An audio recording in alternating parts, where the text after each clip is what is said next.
안녕하세요. 성경사랑방 할배 목사 임종수입니다. 지난 시간에는 다른 사람을 걸려 넘어지게 하는, 죄짓게 하는 그런 문제에 대해서 얘기했죠. 오늘 우리는 살아가면서 다른 사람을 걸려 넘어지게 하는 자가 아니라 오히려 구원의 요인이 되는, 행복의 요인이 되는, 기쁨의 씨앗이 되는 그런 삶을 살았으면 참 좋겠습니다.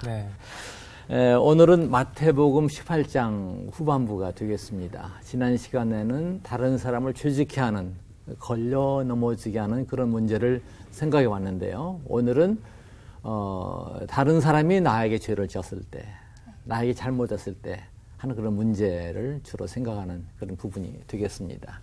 자, 문을 열겠습니다.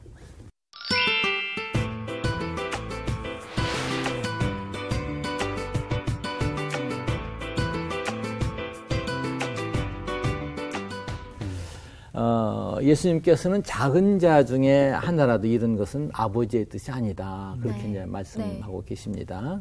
물론 우리가 작은 자, 큰 자가 없어요. 저 키 큰데.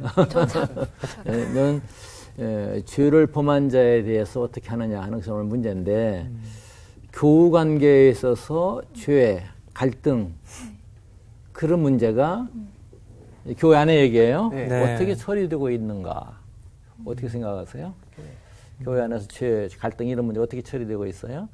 아예 서로 대면 안 하시려고 하시는 분들도 계시는 것 같아요. 그렇죠. 대면하잖아요. 그 사람 기도해 와?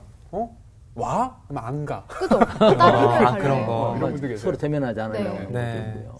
또 어느 경우에 그런 것도 있잖아요. 그냥 있으면 그 사람은 그래 하고서는 그냥 원래 그래. 원래 그래. 그러니까 원래 그래. 뭐 천연덕스럽게 그 사람 만나도 뭐 그런 감정 표시하지 않고 언제나 정을처럼 아유 원래 그래요? 그런 경우 또 뭐가 있나? 그리고 또 그런 게 있어요. 뒤에서 계속 뒷얘기를 해서 여론을 형성하는 거예요. 제가 그랬다는 건 아니지만 어쨌든 뒷담화를 하는 거죠. 글쎄요, 뒷담화 약간 속된 표현이긴 하지만, 근데 목회하는 내내 나는 은퇴원 입장이지만 그게 가장 마음이 아팠어요. 그러니까 뒤에서 자꾸 얘기되는 거 마음이 아팠는데, 그래서 1년에 한두 번 꼭 하고 지난 말이 있어요. 우리 교우들은 귀로 움직이지 말고 눈으로 움직이라. 그 얘기는 다른 표현 아니죠. 다른 사람 말 들은 것으로 움직이지 말고 눈으로 확인한 다음에 거기에 따르라. 혹시 누가 당신에게 다른 사람의 얘기를 하면 바로 얘기할 것은 그래요? 집사님, 내가 그분에게 가서 한번 확인해 보겠습니다. 그래도 되느냐? 그럴 때 꼬리를 내리면 그건 그대로 인정하지 말아라. 그냥 그 실제로 있었던 얘기예요.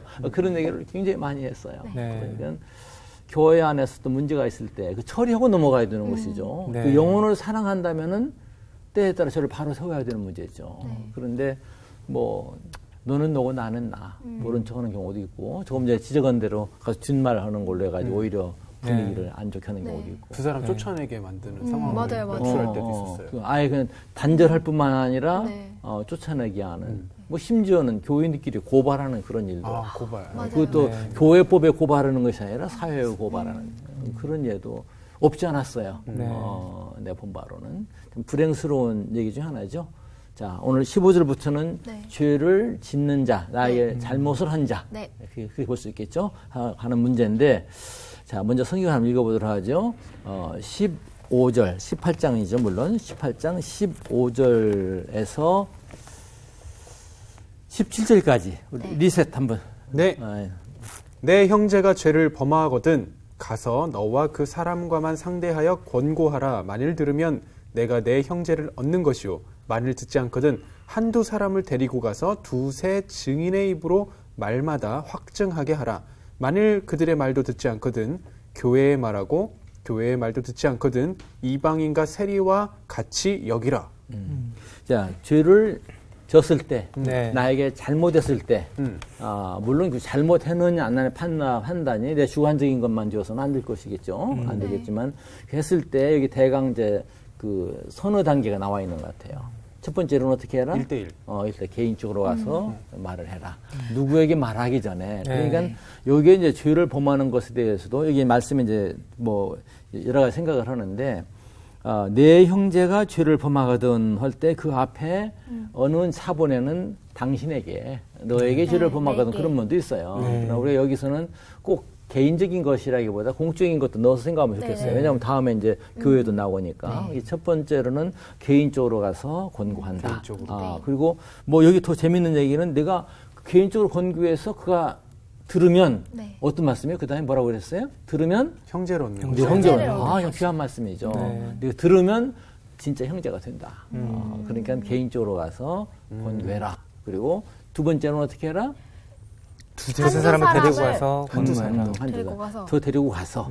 그러니까 자기를 포함해서 두 사람 내지는 세 사람이 가서 이 얘기를 해라. 그 사람은 증인인 거죠? 일종의 증인이죠. 신명기에서에 나오죠. 이제 증인 얘기가. 막 등치 큰 사람 데리고 가는 게 아니라. 그렇죠. 좋은 얘기예요. 등치 큰 사람 데려가는 것이 아니고 위협적인 것이 아니고. 증인으로. 그러니까 어느 면에서는 그것도 될 것 같아요. 증인이 됐다는 얘기는 들어보니까 내가 오라. 이것은 내가 고쳐야 되겠어. 그런 판단도 기대할 수 있을 것 같아요. 그러나 구약에서부터 계속 나오는 것은 이제 증인이 필요하다 하는 말씀이 나오죠. 굉장히 합리적이에요. 그러니까 한두 사람 데리고 와서 같이 권고를 하도록 해라. 그래도 성과가 없으면 교회가 이제 권고하게 하라. 이제 교회. 말하라. 거기 뭐 17절인가요? 그 말도 듣지 아니하거든 교회 말하고. 교회 말하고. 교회가 없었잖아요. 교회 그러니까 교회 없었죠 그때. 우리 교회는. 중요한 얘기예요. 상당히 그래요. 상당히 그래요. 원래 그런 사람이에요. 네, 그러니까 이 성경 사랑방 준비할 때도 아주 조심해요. 우리 살 때 무서운 질문 나올까 봐서. 교회 없었죠. 우리가 알고 있는 것은 이제 교회가 그 에클레시아 그러잖아요. 에클레시아.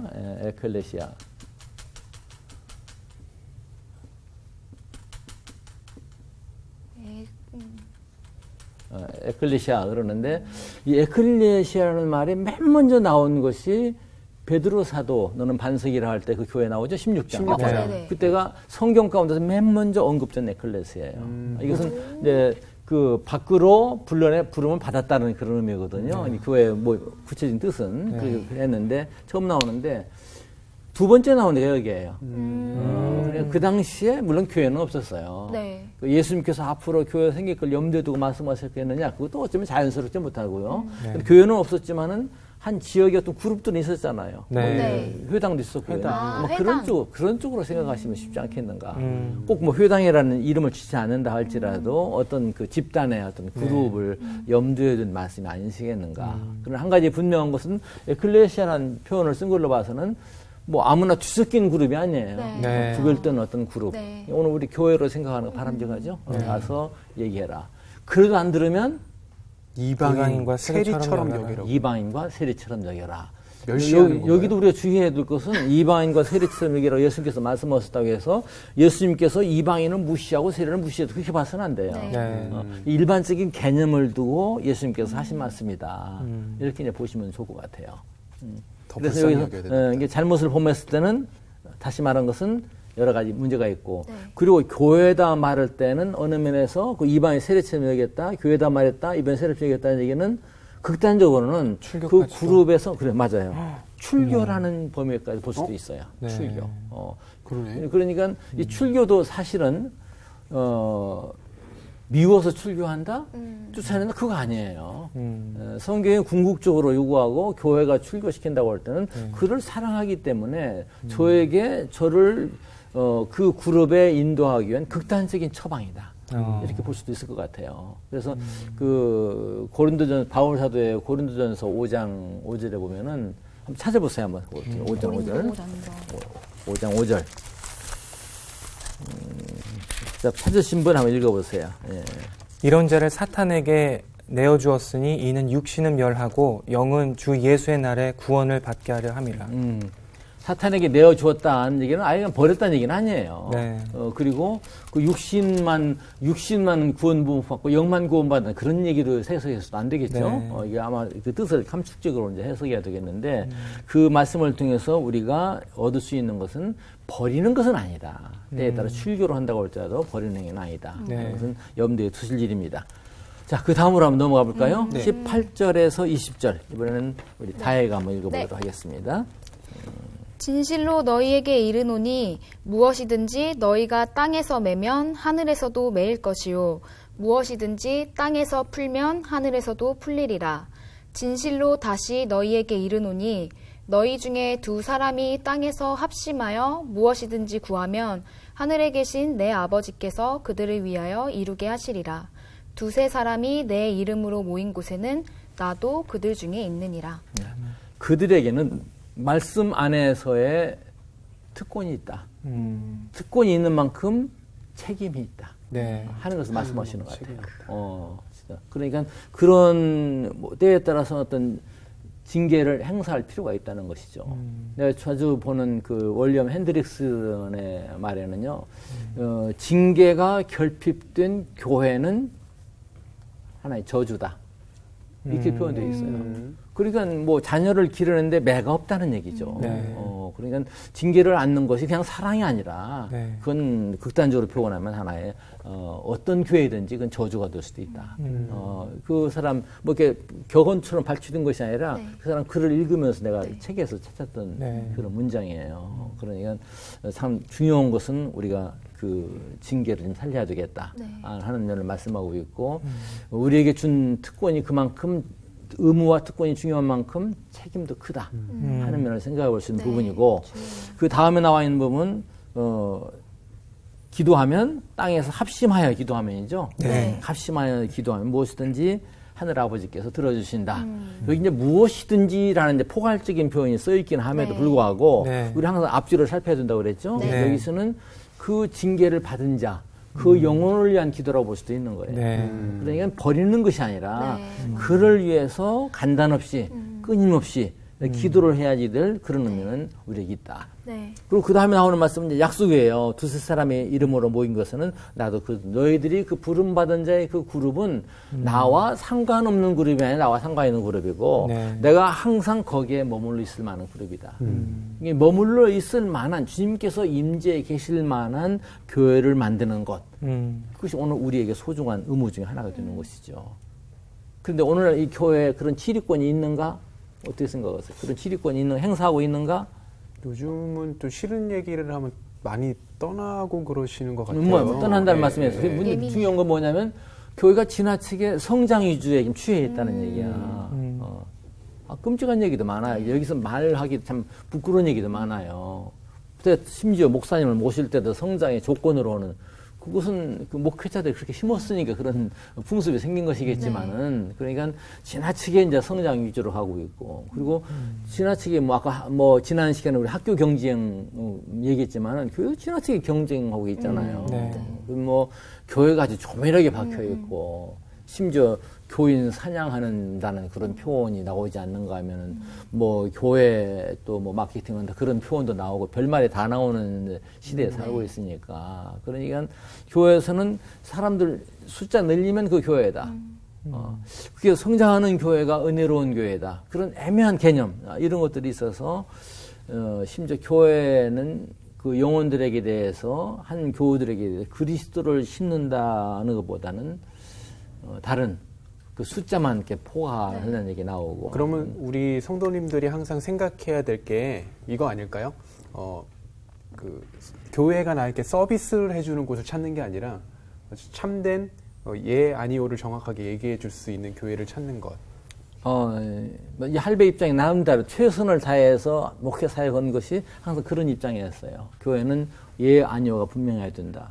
진정 참된 성기면 저를 바로 세우는 것이지 그냥 무저 좋다 뭐 할아버지 손주 사랑 오냐 하는 것만으로는 섬김이 아니라는 것이죠. 진정한 섬김은 때에 따라 어떤 진리를 어떤 정의를 옳음을 바로 세우는 바름을 바르게 하는 그런 섬김이 필요한 시대인데 그런 면에서 매우 좀 그 약해졌고 그러다 보니까 교회가 마땅히 지켜야 할 자리를 제대로 지키지 못하고 있고 또 그럼으로 인해서 결국은 교회가 세상에 대해서 어떤 권위를 잃어버린 심지어는 손가락질을 받는 그런 처지에까지 추락하지 않았는가 그런 생각이 이제 들어요. 그러니까 우리 먼저 자책해야 된다고 뭐 어느 모임에서는 뭐 종아리 맞기 모임도 한다고 하던데 저는 별로 감동이 되질 않아요. 사실 어느 면에서는요. 사람들 많이 모아놓고서는 내 종아리를 때리면서 나 자책한다. 글쎄 그게 얼마나 결실이 있는지 잘 모르겠어요. 그런 면에서 제발 오늘 우리 교회가 그러기 전에 우리 나 자신, 우리 한 사람 한 사람이 아니요가 좀 분명한 삶을 살았으면 좋겠다. 누구를 바라보기 전에 우리 한 사람 한 사람이 아니요가 분명한 삶을 살면 네.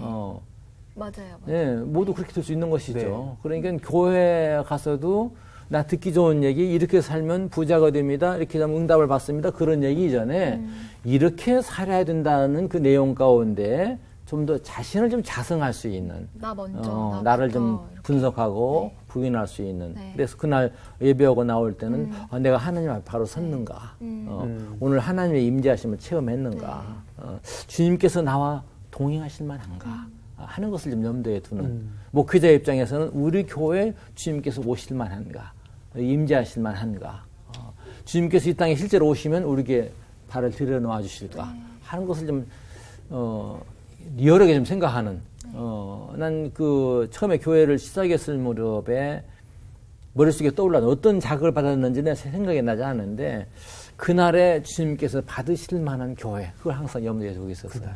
주님께서 받으실 만한 교회. 그런 교회가 우리의 과제가 아닌가, 그런 생각을 했어요. 자, 그 다음 넘어갈까요? 이제 이제 약간 후반부죠. 이제 21절부터는, 아까 15절부터는 죄를 범한 자에게 대한 조처. 그걸 우리가 생각했다면, 21절부터는 그 용서하는 것에 대한 적극적인 권고. 용서의 삶을 살아가는 것은 이제 적극적인 권고의 말씀이 나오고 있어요. 그런데 우리 21절 한번, 스톤즈 21절, 22절 말씀을 읽어보셨으면 좋겠어요. 그때 베드로가 나와 이르되 주여 형제가 내게 죄를 범하면 몇 번이나 용서하여 주리이까? 7번까지 하오리이까?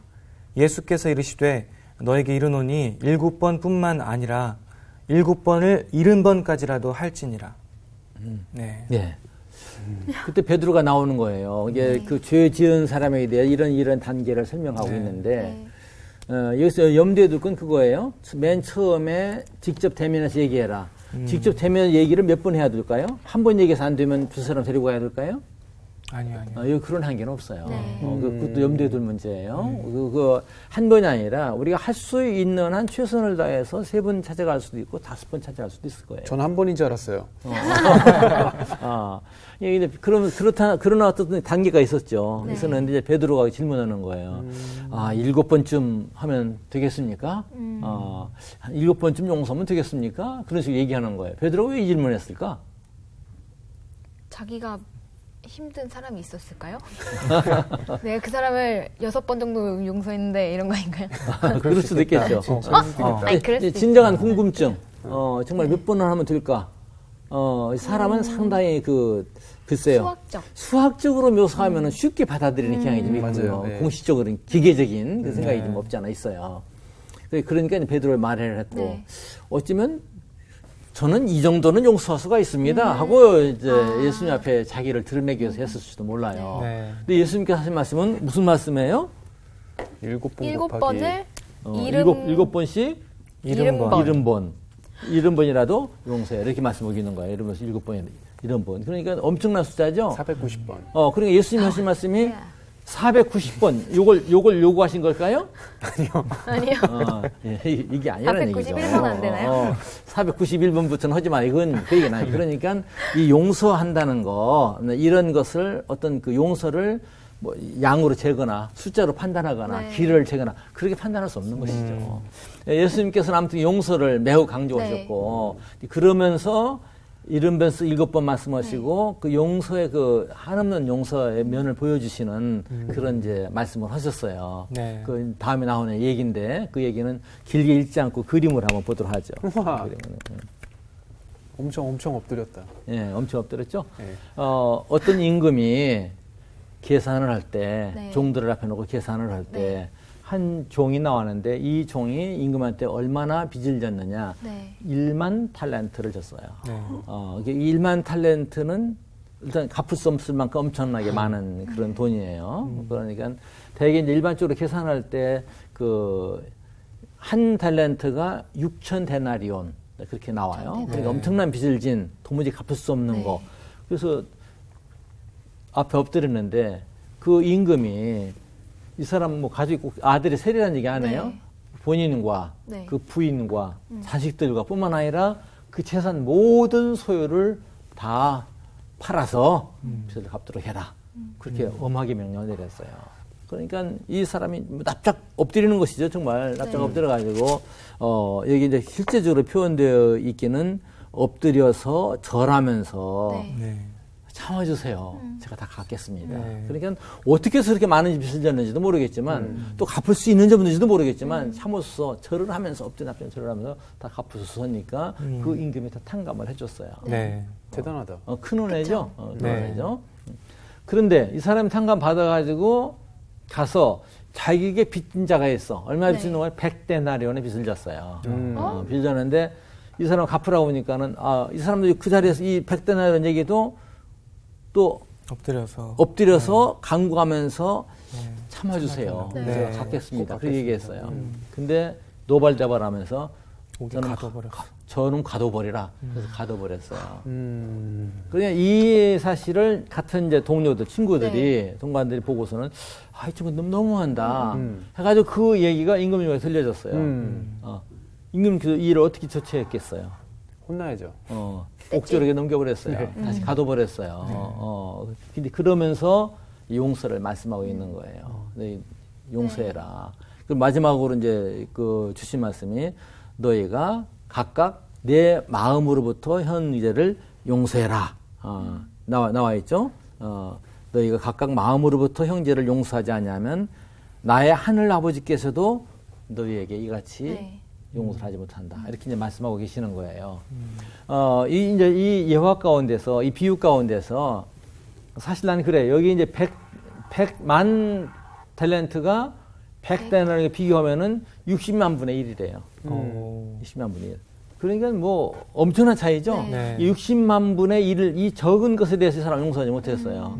여기에서 뭐 실제 비유가 난 생각을 해요. 이게 60만 분의 1이 될지 안 될지 이것은 뭐 내 주석을 참고한 것인데 적어도 한 두세 사람의 의견이 똑같이 나와 있더라고요. 그러나 우리가 이 내용 여기 뭐 숫자에는 그렇게 관심 가질 필요 없다고 봐요. 네. 이거는 용서받을 수 없을 갚을 수가 없는 것도 용서를 받은 사람. 네. 갚을 수도 여지가 있는 것도 용서하지 못하는 사람. 이런 정도만 생각하시면 될 것 같아요. 여기서 중요한 것은 우리도 용서를 받아야지 될 그런 대상이다 하는 사실이에요. 주님 앞에 쓸 때. 그러니까 우리도 다른 사람을 용서하는 걸 해야 되겠고 또 용서의 관계에서 이런 것도 생각할 수 있을 것 같아요. 어떻게 해야 진정 용서를 받은 것이냐. 용서를 받은 것이냐. 내가 다행히 나한테 잘못했어요. 잘못했지만 내가 용서해 줘야지. 마음으로 용서를 했어요. 그러면 다행히 죄가 없어질까요? 아니요. 그런다고 없어진 건 아니죠. 네. 나는 용서가 됐어요. 나는 용서했어요. 그러나 죄를 진 사람은 누구와 해결해야 돼요? 궁극적으로 하나님과 해결해야 되는 것이죠. 위에 계시는 분과 해결해야 되는 것이죠. 요는 이제 이게 마태복음 18장에서 우리가 이제 지난 시간과 오늘 사랑방에서 쭉 얘기를 했는데 잘못된 갈등이 되고 죄가 될 수 있는 그 요인 두 개를 들라고 한다면은 하나는 높아지기, 하나는 많이 가지기. 여기 이제 이 용서의 비유에서는 그 금액으로 말씀하셨죠. 그러니까 저는 은연중에 여기에서 높아지기, 너희들 주의해라. 많이 가지기, 욕심 부리는 거 좀 주의해라. 그런 말씀인 것 같아요. 그리고 이 문제가 해결되지 않으면 서로의 관계가 해결되지 않으면 문제는 궁극적으로 우리 교회 공동체가 이루어질 수 없다는 거예요. 오늘날 교회 공동체가 되라 하는 것은 하늘의 미션이에요. 주님의 미션이에요. 과제예요. 우리가 이루어야 될 과제예요. 그런데 우리가 서로의 관계를 아까 뭐 뒷말을 많이 한다는 얘기 말씀했죠. 교회가 그런 분위기 속에 휩싸여 있다고 하면은 겨우 그건 정상화된 용서의 사랑의 그런 공동체라고 볼 수가 없는 것이죠. 그러니까 그게 우리의 과제 중에 매우 소중한 과제다.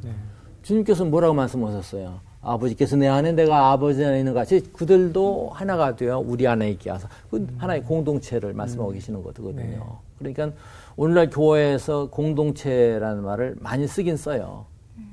그런데 무슨 진정한 공동체에 내가 속해 있는가?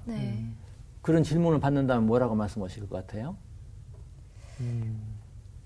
일단 여러 공동체가 있잖아요. 한 사람이 한 곳에만 있는 건 아닌데, 물론 교회라고만 이렇게 단정을 지나면 교회 하나지만 때로는 모여라 이럴 때도 안 가게 될 때가 있고, 네, 뭐 성경 공부하세요, 뭐 좋습니다. 근데 성경 공부는 귀찮은데 이렇게 생각가 또 안 움직일 때도 있고.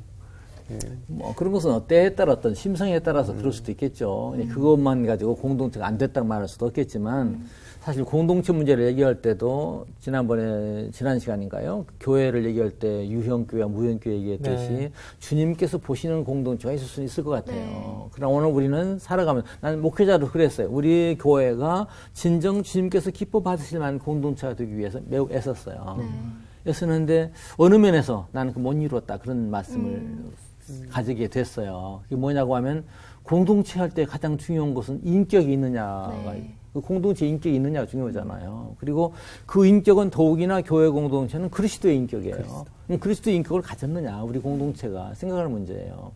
그리고 더 앞서 생각한다고 하면은 예수님께서 누구에게 죽었는가 그런 시각으로 바라보니까 예수님께서 공동체 아닌 무리에게 죽으셨더라고요.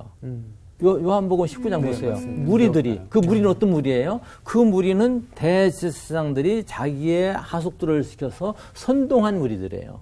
그 무리 가운데는 예수님 십자가에 뭐 빠져서 뭐 외쳤던 무리 가운데는 분명히 있었죠. 보리떡 먹은 사람도 있었을 것이고 치료받은 사람도 있을 거예요. 근데 한 사람이 선동하니까 우르르 따라갔어요. 아니 몇 사람의 대제사장의 하속들은 우르르 따라갔어요. 어떤 내용으로 선동했을지는 모르지만 그러니까 중요한 것은 공동체라고 일컬어지는 공동체 인격이 없으면 그리스도의 인격이 없으면 어떻게 움직인다? 선동에 따라 움직인다는 것이죠. 그건 불행이죠. 난 그래요. 오늘날 한국의 교회가 참 그 손가락질을 받는 지탄을 받는 큰 이유는 교회들이 너도 나도 것 없이 공동체라는 말을 자꾸 쓰기를 좋아하긴 하는데 온전한 공동체가 되지 못했기 때문에 결국은 무리에 의해서 예수님께서 자꾸 부끄럽게 되지 않는가. 공동체는 무리, 교회라는 이름하고 있는 그 무리 때문에 주님께서 부끄러움을 당하시지 않는가. 그런 생각을 가질 때가 종종 있습니다.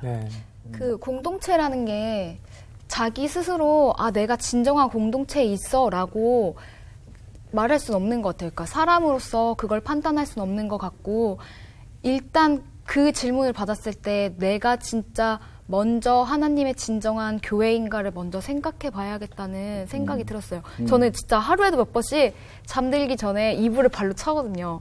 제가 누군가에게 실족한 사람이 된 것 같아서 항상 그거를 겁내하고 그렇거든요. 이 앞에 오늘 해주신 말씀 중에 용서도 그리고 교회가 그리고 그 사람들을 출교하는 그 문제까지도 그게 진짜 내 자신 스스로가 하나님 앞에 서 있는지 진짜 다시 한번 생각해 봐야 된다는 생각이 들었어요. 사랑해서 미워서 출교하는 것이 아니라 하나님 안에서 진짜 내가 그렇게 생각하고 있는지를 먼저 생각해야 된다는 생각이 들어요.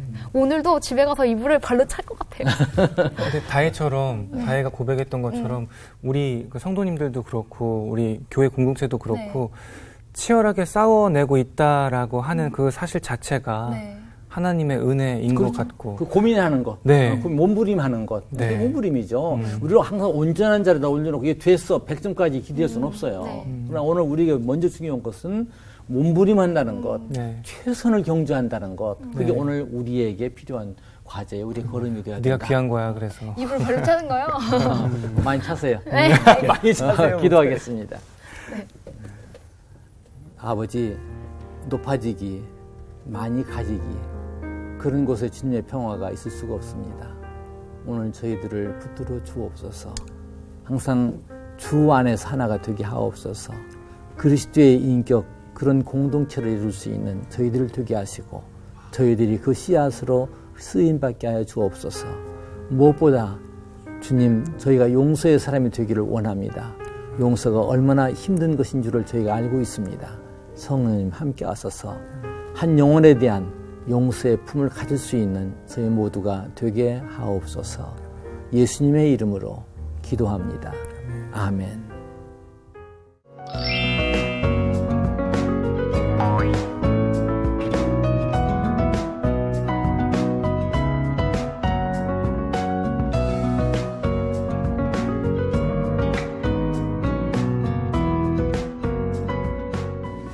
성경사랑방 가족 여러분, 예수님께서는 말씀하셨죠. 나를 따르려거든 자기를 부인하고 자기 십자가를 지고 나를 쫓을 것이니라, 그렇게 말씀하셨습니다. 그런데요, 높아지기, 많이 가지기, 그런 게 있는 그곳에는 그런 평화가 있을 수가 없습니다. 주님께서 쓸 자리가 없어지는 것이죠. 예, 오늘은 여기서 마치겠습니다. 다음 시간에 뵙겠습니다. 감사합니다. 목사님 저거 안 뜯으셨어요? 안 뜯었네. 예. 이게 바로 천국은. 예. 이 용서의 비유가 천국은과 관련되어 있다. 네. 그 중간에 삶의 한 과정이 아니라 우리 삶 전체를 놓고 하시는 말씀이다. 궁극적으로 우리가 천국의 백성이 되어져야 된다. 정말 아주 중요한 걸 말씀해 주셨네요. 천국은. 저 그런 생각이 들었어요. 성경사랑방 홈페이지에 궁금하신 점이나 시청 소감을 남겨주신 분들에게는 추첨을 통해 선물을 드립니다.